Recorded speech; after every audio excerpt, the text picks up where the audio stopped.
गरीब अगम निगम को खोज ले, बुद्धि विवेक विचार, उदय अस्त का राज मिले, तो बिन नाम बेगार। क्या करें गुरुदेव भगवान। गरीब अगम निगम को खोज ले, बुद्धि विवेक विचार, उदय अस्त का राज मिले, तो बिन नाम बेगार। बेगार की परिभाषा तो गुरुदेव भगवान ने हमको कई बार सत्संगों में समझा रखी है। शॉर्ट में समझें तो मेहनत पूरी और फल 0%। मेहनत पूरी और रिजल्ट 0%, उसको कहते हैं बेगार, व्यर्थ का प्रयत्न। अगम निगम को खोज ले। अगम यानी इस ज्ञान को आधार बना के भविष्य को देख ले, तेरे हित में क्या है, तेरे भले में क्या है। और निगम, आज से पहले कौन क्या ले गया यहां से, किसने क्या प्राप्त किया। बुद्धि विवेक विचार, बुद्धि भी लगानी पड़ेगी, विवेक भी लगाना पड़ेगा, और फिर विचार करना पड़ेगा, चिंतन मनन करना पड़ेगा। उदय अस्त का राज मिले, तो बिन नाम बेगार। इस कबीर भगवान सतगुरु रामपाल जी का नाम यानी भक्ति के बिना अगर पूरे विश्व का राज्य भी हमें कोई दे दे तो भी समझो हम बेगार करके जा रहे हैं, बेगार करके।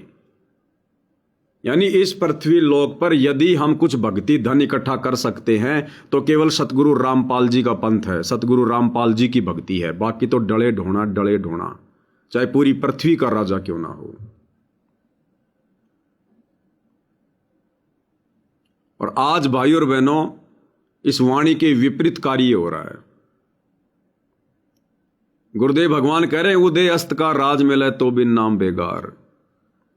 आज हमें भक्ति मिल गई, भगवान मिल गया, यहां से बाहर निकलने का रास्ता मिल गया, जो रास्ता अति दुर्लभ है। उसके बावजूद भी सतगुरु रामपाल जी के 90% वो भगत जो साध संगति से ना जुड़कर सतलोक आश्रम वालों की कुसंगति में पड़े हुए हैं, बेचारे सुबह से लेकर शाम तक बेगार कर रहे हैं, बेगार। वो इसलिए कह रहा हूं क्योंकि जो भक्ति ये कर रहे हैं वो भक्ति तो शास्त्र अनुकूल है, वो भक्ति तो सतगुरु रामपाल जी ने दी है, लेकिन उस भक्ति को ये मर्यादाओं में रहकर नहीं कर रहे, क्योंकि मर्यादा किसी की सुरक्षित है ही नहीं। मर्यादा सबकी कोऑर्डिनेटरों ने, नामदान संचालकों ने, सतगुरु रामपाल जी के काल प्रेरित कलयुगी परिवार ने तुड़वा रखी है, और ऐसी तुड़वा रखी है कि शायद अब जुड़ना मुश्किल है। तो वो शास्त्र अनुकूल भक्ति करते करते भी इनके पुण्य नहीं बनेंगे, मोक्ष में वो भक्ति जमा नहीं होगी। तो एक तो ये बेगार हो रही है, और दूसरी बेगार जग जाहिर है सार्वजनिक तौर पर ये कर रहे हैं। गुरुदेव तो हमें यहां तक कहते हैं कि बच्चों, आप ये दीक्षा मिलने के बाद केवल इतना ही धंधा करो जिससे तुम्हारा रोजी रोटी का काम चल जाए। इससे ज्यादा ये सोचकर कि मैं धन जमा कर लूं, ये धन मुझे 2 साल बाद में काम आएगा, ये सबसे बड़ी मूर्खता। ये सोचकर कि मैं पैसा जमा कर लूं, 4 साल बाद एक प्लाट ले लूंगा, फिर उसके भाव बढ़ जाएंगे, बेच दूंगा, मौज हो जाएगी, सबसे बड़ी मूर्खता। ये सोचकर धन जोड़ना, एक्स्ट्रा काम करना, दिन रात काम करना, ओवर टाइम करना, कि बेटे को पढ़ाऊंगा, बेटी को पढ़ाऊंगा, बड़ी बड़ी कोचिंग करवाऊंगा, MBBS का, इंजीनियर का, उसको मैं डिप्लोमा कराऊंगा, ये और भी ज्यादा बड़ी मूर्खता। तो गुरुदेव भगवान तो हमें भी हिदायत दे रहे हैं कि बच्चों, तुमने भी अब एक्स्ट्रा काम नहीं करना, क्योंकि अब तुम्हें एक्स्ट्रा काम करने की आवश्यकता है कहां। एक्स्ट्रा काम तुम क्यों किया करते थे? क्योंकि काल ने बिना ज्ञान के तुम्हारे पीछे दुनिया भर के खर्चे लगा रखे थे। लड़की पैदा हो गई, उसी दिन से टेंशन, शादी करनी है, 10-12 लाख रुपए लगेंगे, कहां से लाऊंगा, शादी के बाद फिर इसके बच्चे होंगे, फिर उनके छूछक भरूंगा, उनके बात भरूंगा, लड़का हो गया फिर उसकी शादी करनी, फिर बच्चे हो जाएंगे, फिर उनकी फीस की चिंता, उनके कपड़ों की चिंता, कोई बीमार हो गया तो चिंता, कभी बुआ आ गई, कभी बहन आ गई, कभी रिश्तेदारी में कोई फंक्शन आ गया, कोई शादी आ गई, कोई प्रोग्राम आ गया, कभी कोई जी गया, कभी कोई मर गया, कभी कोई रिटायरमेंट आ गया, कभी किसी का जन्मदिन आ गया। ये दुनिया भर के चौंचले, कभी कोई त्योहार आ गया। ऊपर से नशे के शिकार हो जाते थे, बीड़ी पीना, सिगरेट पीना, शराब पीना, कोई भांग पी खाना, यार दोस्तों के साथ में कहीं घूमने के लिए जाना। ये दुनिया भर की बेड़ियां, ये दुनिया भर की पाबंदियां, ये दुनिया भर के जो खर्चे थे फालतू के, व्यर्थ के, ये काल में हमारे पीछे लगा रखे थे। अब सतगुरुदेव भगवान ने उपदेश देकर, मर्यादा बताकर इन सारे खर्चों से हमारा पीछा छुड़वा दिया। अब भाइयों और बहनों, अब हमने दिन रात गधे और बैल की तरह काम धंधा करने की आवश्यकता कहां है? अब हमने धन जोड़ने की चिंता कहां है? साईं इतना दीजिए जिसमें कुटुंब समावे, हम भी भूखा ना रहें, अतिथि न भूखा जावे। यदि हम इससे ज्यादा जोड़ रहे हैं तो इसका मतलब हमारा विश्वास हमारे गुरु पर नहीं है। हम खुद ही अपने शुभ चिंतक बने हुए हैं, हम अपने गुरु को अपना शुभ चिंतक, अपना रक्षक नहीं मान रहे हैं। तो भगत ने उपदेश लेने के बाद गुरु के आदेश अनुसार काम धंधे को पहले की तुलना में सीमित कर देना चाहिए, और जो समय बचे उस समय को भक्ति में लगाना है, सुमरण में लगाना है, सत्संग में लगाना है। तो ये काम भी केवल साध संगति से जुड़े भाई बहन कर रहे हैं, आश्रमों से जुड़े भाई बहन नहीं कर रहे। ये तो और आगे से आगे फंसते जा रहे हैं काम धंधे में। फिर तीसरा नंबर आ गया बेगार का, जो बेगार आप जी सोशल मीडिया पर देख ही रहे हो। खुद का काम धंधा तो छोड़ो, ये तो दुनिया के काम धंधे में जबरदस्ती टांग फंसाते हैं। इस काल में, इस परीक्षा के समय, इस भक्ति के समय, जिस समय एक एक श्वास का, एक एक सेकंड का भगत ने सदुपयोग करना चाहिए भक्ति में, इस काल में बेगार में संगत को उलझा दिया। व्यर्थ की अन्नपूर्णा मुहिम शुरू करवा दी और दुनिया भर के मकान बनाए जा रहे हैं जबरदस्ती, पैसा संगत का और पसीना संगत का,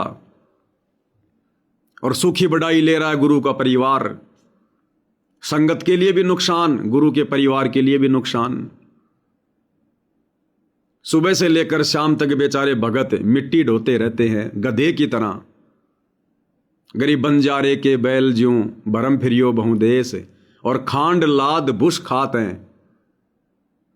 गुरुदेव भगवान ने हमें खांड रूपी, चीनी रूपी भक्ति दे रखी है, उसको ढंग से ना करके बुश खा रहे हैं, बुश सूखा चारा खा रहे हैं सारा दिन, पसीना बहा के, लोगों के मकान बनवा के, व्यर्थ में उन अनुपदेशियों के, नशेड़ियों के, आन उपासना करने वालों के, जिनके तो शकल देखना भी बेकार है। परमात्मा कहते हैं जो भक्ति नहीं करता वो तो गधा है, गधा, पशु। भक्ति बिना नर और खर एक हैं, जिन हरिपद नहीं जाना, पूर्ण ब्रह्म की परख नहीं रे, पूज मरे पाषाणा। जितने भी मकान बनाए जा रहे हैं, जितने भी घरों में राशन पहुंचाया जा रहा है, वो सारे के सारे अनुपदेशी हैं, भक्ति के निकट भी नहीं है। तो उनमें और गधे में तो गुरु ने कोई अंतर ही नहीं बताया। तो गधों के मकान बनाए जा रहे हैं, गधों के पीछे भगत अपना अनमोल समय और समय से बर्बाद कर रहे हैं, गधों के पीछे। ऊपर से ये जितने भी स्टेट कोऑर्डिनेटर हैं, इनकी तो स्पेशल ड्यूटी कार्ड ने लगा रखी है। संगत थोड़ा बहुत आराम करना चाहे, मान लो किसी का मकान बन गया, अगला मकान एक सप्ताह बाद बनेगा, भाई ठीक है जी, तब तक तो अपना कुछ भक्ति कर लें। वो नहीं करने देते। अरे चलो क्या हुआ, अगर मकान पूरा हो गया तो झाड़ू निकालनी है भाई, सफाई अभियान नहीं करना क्या? अरे भक्ति सेवा करके धन जन नहीं जोड़ना क्या? झाड़ू निकाल के सतलोक नहीं जाना क्या? गली गली में, गांव गांव में संगत को, बेचारी को गधा बना के, बैल बना के, और गांव गांव में सफाई करवाई जा रही है। कुत्तों का टट्टी उठवाया जा रहा है। अरे गांव में सफाई करोगे, सारी संगत ले लेके झाड़ू गांव की गलियों की सफाई कर रही है।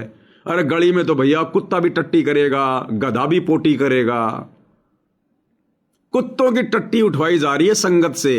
संत रामपाल जी की इस तत्वज्ञानी संगत से कुत्तों की टट्टी उठवाई जा रही है। काल ने इतना नीचे गिरा दिया संगत को, बुद्धि विवेक विचार गए बाढ़ में।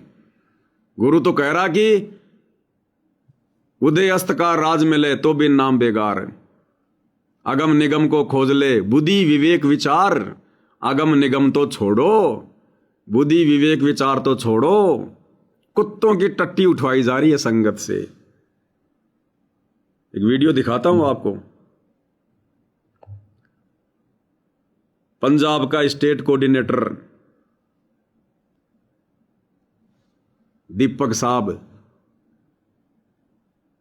और देखो ये विशाल सफाई अभियान, और पंजाब के गांवों की सफाई करवाई जा रही है। एक बार वीडियो देख लो।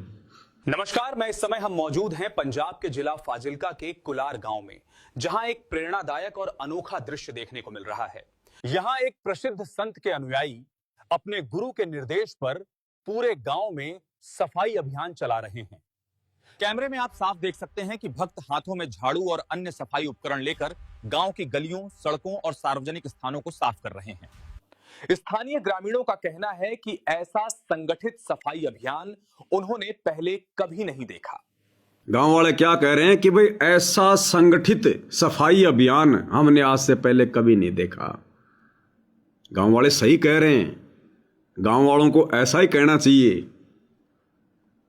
उन गांव वालों को पता है, और विशेषकर जो पंजाब में सफाई अभियान चल रहा है संत रामपाल जी के इन तत्वज्ञानी भक्तों का, तो पंजाब में तो हर गांव वालों को पता है कि ये बाबा रामपाल वालों ने तो अभी अभी झाड़ू हाथ में ली है। और बाबा राम रहीम के भगत तो ना जाने कितने वर्षों से गांव गांव में जाकर, शहर शहरों में जाकर, बसों में जा जाकर और गांव नगर कॉलोनी सबकी सफाई करते हैं, सबकी सफाई। तो गांव वालों को पता है कि बाबा रामपाल से पहले तो राम रहीम वाले आते हैं। अरे हम क्यों कहें, अच्छा है ना हमारे गांव की सफाई हो रही है। ये कुत्तों का टट्टी बहुत ज्यादा हो गया था, अच्छा है ना इनकी सफाई हो रही है। तो गांव वाले तो भैया महिमा गाएंगे फोकट में, झूठी महिमा सफाई करवाने के लिए। अरे सरपंच अगर सफाई करवाएगा तो पैसा लगेगा, विधायक सफाई करवाएगा पैसा लगेगा, गांव वाले सफाई करेंगे मेहनत लगेगी। तो वो तो बड़ाई करेंगे आपकी कि बहुत अच्छी बात है, करो सफाई। उनको क्या जा रहा है, उनकी जुबान पे कौन से छाले पड़ रहे हैं तुम्हारी झूठी बड़ाई करने में कि भैया ऐसा संगठित सफाई अभियान हमने आज से पहले कभी नहीं देखा, ताकि ये बाबा रामपाल के चेले दोबारा आए महीने 2 महीने बाद में। फिर से जो कुत्तों का जो टट्टी वट्टी थोड़ा जमा हो जाएगा ना, तो फिर से बाबा रामपाल के चेले आ जाएं टट्टी उठाने के लिए। अरे गांव वाले बड़ाई क्यों नहीं करेंगे, गांव वालों को तो बढ़िया काम हो रहा है, बैठे बैठे सफाई हो रही है। ये तो इन मूर्खों को विचार करना चाहिए, संगत को विचार करना चाहिए। अरे इस गांव में तुम कब गए सफाई करने, जिंदगी में तुम पहली बार गए हो। ये गांव कोई 100-150 साल से होगा, आज से पहले तुम सफाई करके आ रहे थे क्या वहां पर? इन मूर्खों को विचार नहीं है इनको। ऐसे काल बेगार करवा रहा है, ऐसे। यहां एक प्रसिद्ध संत के अनुयायी अपने गुरु के निर्देश पर पूरे गांव में सफाई अभियान चला रहे हैं। यह पहल साफ संदेश देती है कि अगर हर व्यक्ति अपने कर्तव्यों को समझे तो हमारा समाज स्वच्छ और सुंदर बन सकता है।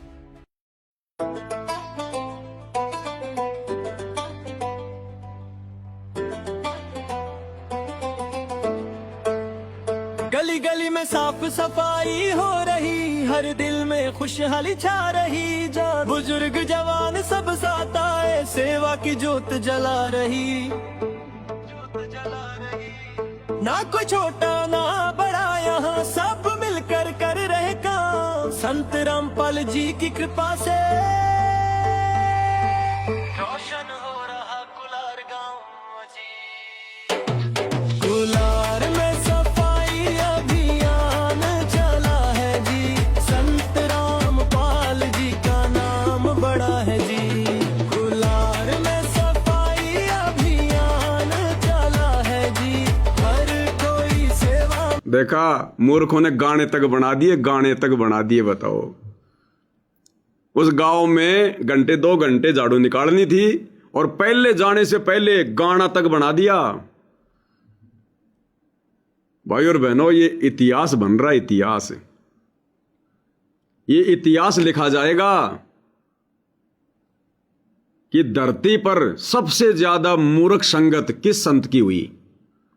सतगुरु रामपाल जी का नाम आएगा, सतगुरु रामपाल जी का नाम। सबसे मूर्ख शिष्य यदि धरती पर हुए हैं आज से पहले या आज, केवल सतगुरु रामपाल जी के भगत।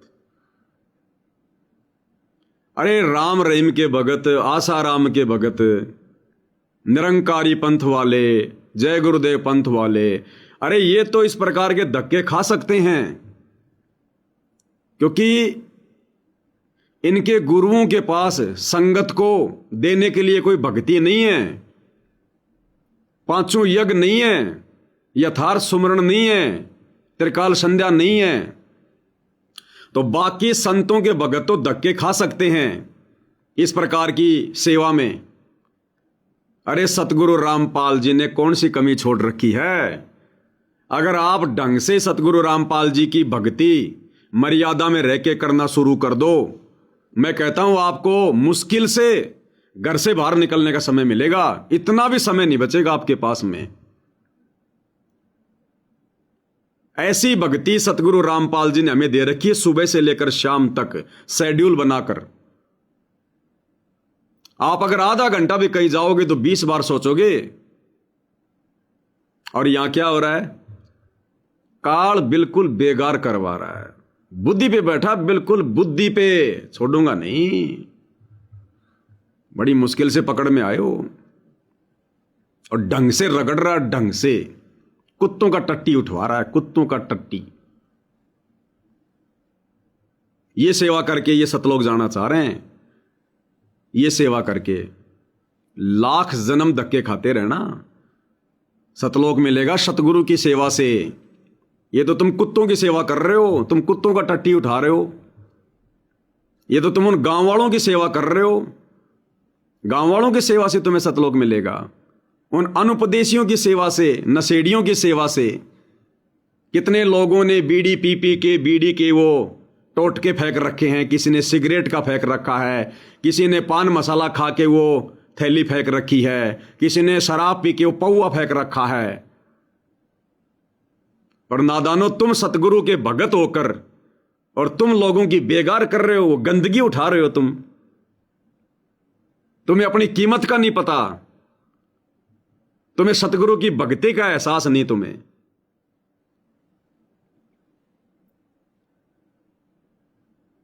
भाई और बहनों, परमात्मा अपने सत्संग में कहते हैं कि इस कलयुग की बिचली पीढ़ी में सतगुरु के ज्ञान को समझकर सतगुरु की भक्ति पर वही आत्मा दृढ़ता के साथ लगती है जिस आत्मा को पिछले 600 वर्षों से, जब हम कबीर भगवान की शरण में थे काशी में, उस समय से लेकर वर्तमान तक केवल मनुष्य जन्म ही मिलते आ रहे हैं।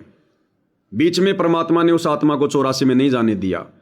केवल वही आत्माएं जिनको बारंबार मनुष्य जन्म मिलते आ रहे हैं, क्योंकि मनुष्य जन्म मिलने से परमात्मा हर जन्म में उसको मिले, थोड़ी थोड़ी भक्ति दी और वो रिचार्ज होता रहा, उसके अंदर वो भाव बने रहे, उसके अंदर वो चेतना, वो सद्बुद्धि वो बनी रही।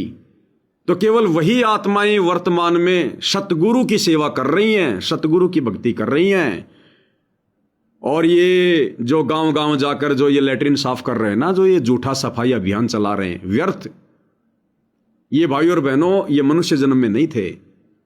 इनमें से कोई तो गधे की योनि से आया है, कोई सुअर की योनि से, कोई लक 84 से, कोई काई की योनि से। तो इनके अंदर वही भाव बने हुए हैं, कोई सुअर की योनि से, कोई कुत्ते की योनि से। तो वही गांव गांव भटकना, गली गली भटकना, इधर उधर मुंह मारना, व्यर्थ में अपना समय बर्बाद करना, इन आत्माओं के वही भाव बने हुए हैं, वही भाव। जैसे कोई बच्चा ज्यादा शरारत करता है तो बोल देते ना, अरे पिछले जन्म में तू बंदर था क्या, सारा दिन उछल कूद करता रहता है। क्योंकि उसके अंदर वही गुण है, पिछले जन्म में वो बंदर था, ऐसे उछल कूद करता रहता था। अब मनुष्य जन्म मिल गया तो वो बंदर वाले गुण अभी भी हैं। तो ये सूअर की तरह गांव गांव, नगर नगर, गली गली ये नाक रगड़ते रहना, जो करने की चीज़ है वो नहीं करना, जो भक्ति गुरु ने दे दी वो नहीं करना, और करना तो फॉर्मेलिटी। गुरु की भक्ति तो मोबाइल में लगा लो, और गांव वालों की सेवा झाड़ू हाथ में लेके तन मन से करो। अरे ये शिक्षा दी है क्या सतगुरु रामपाल जी ने? इतना तो विचार कर लो कि ये बेगार तुम्हारे गुरु ने तुम्हारे से कौन से दिन करवाई। सन 1994 से गुरुदेव भगवान हमें शिक्षा दे रहे हैं, दीक्षा दे रहे हैं, सत्संग दे रहे हैं। अरे कौन से दिन, कौन से सत्संग में, कौन सी पुस्तक में गुरु जी ने लिखा है कि भगत आपस में इकट्ठे होकर गांव गांव जाकर उनकी सफाई करो, गांव वालों की। भगत लोग इकट्ठा होकर आपस में धन जोड़ के, पैसा इकट्ठा करके और जगत वाले लोगों के मकान बनाओ। अरे कौन से सत्संग में, कौन से दिन और कब गुरु ने खुद इस प्रकार की सेवा करके दिखाई? कब करके दिखाई? अरे ये परमपिता परमात्मा है। ये बेगार करते करते तो हमारे को असंख्य युग बीत गए। अब की बार भगवान हमसे अपनी सेवा करवाने आया है, सतगुरु सेवा। जगत की सेवा करवाने नहीं आया, ये बेगार करवाने नहीं आया जो काल तुमसे करवा रहा है।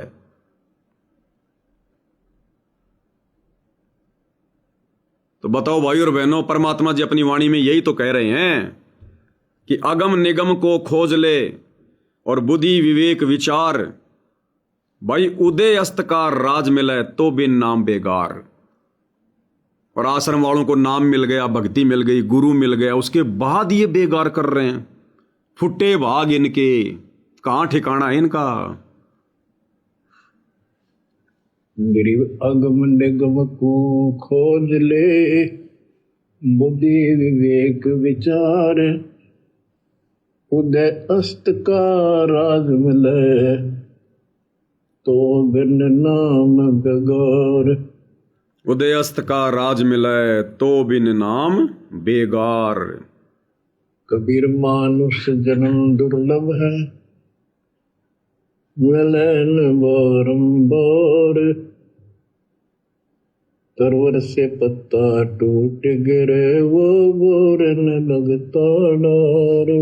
मानुष जन्म दुर्लभ है, ये मिले ना बारंबार। ये लगातार नहीं मिलता, बारंबार नहीं मिलता। कितनी बार समझाया गुरु जी ने, बेटा 84 लाख योनियां भोगनी पड़ती हैं, इतना कष्ट उठाना पड़ता है। और 84 लाख योनियों का मतलब ये नहीं कि तू एक बार कुत्ता बन गया, एक बार सुअर बन गया, यानी एक एक बार सारी योनि भोग ली। नहीं, जैसे मनुष्य जन्म में हमने वो कर्म किए होते हैं, उस आधार से फिर वो योनियां बारंबार मिलती हैं। कोई सोचे कि 84 लाख बार भोग लूंगा, एक एक जीवन हो गया काम। जैन धर्म के 24वें तीर्थकर महावीर जैन का गुरुजी ने इतिहास पढ़ाया। एक बार जब वो कुत्ते की योनि में गया तो 20 करोड़ बार कुत्ता बना लगातार, एक योनि को 20 करोड़ बार भोगा। गधा बना तो लगातार 30 करोड़ बार गधा बनना पड़ा। ऐसे ऐसे 84 लाख योनियों में हर प्राणी के जीवन ना जाने कितनी बार। ऐसे एक 84 का चक्कर काटने के बाद ये अनमोल मनुष्य देह, इस देह को प्राप्त करने के लिए देवता भी तरसते हैं, देवता भी, कि मनुष्य जन्म में ही भक्ति होती है, सतगुरु मिलता है। और ऐसा मनुष्य जन्म मिल गया और बिना ढूंढे सतगुरु मिल गया, बिना मांगे सच्ची भक्ति मिल गई, और उसके बाद भी ये संगत बेगार कर रही है, पशु वाले कार्य कर रही है। जा जाके गांव में झाड़ू लगा रही है, जा जाके लोगों के मकान बना रही है, लोगों का पानी निकाल रही है, लोगों की लाइब्रेरी बना रही है, लोगों की धर्मशाला बनवा रहे हैं। मैं तो उन गांव वालों से प्रार्थना करूंगा, ये जो भगत आते हैं ना संत रामपाल जी के, इनके नंबर ले लिया करो तुम। पहले तो ये पूछ लिया करो कि मेरे गांव के आसपास का भगत कौन सा है, उन माता बहनों के नंबर ले लो। और यदि तुम्हारे घर पर यदि छोटे बच्चों का डायपर चेंज करना हो ना, तो तुम गांव वालों ने हाथ लगाने की जरूरत नहीं है। ये सतगुरु रामपाल जी के भगत तन मन धन से सेवा में समर्पित हैं।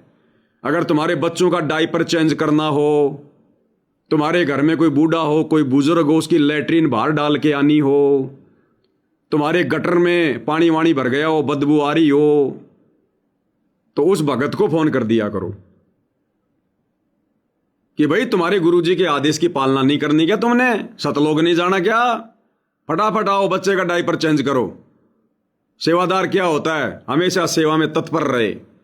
सतलोक नहीं जाना तुम्हें तो तुरंत फोन कर दिया करो। और भगत फोन नहीं उठाए तो सतलोक आश्रम के नंबरों पे कर दिया करो कि भाई महाराज जी के बड़े बेटे से बात कराओ।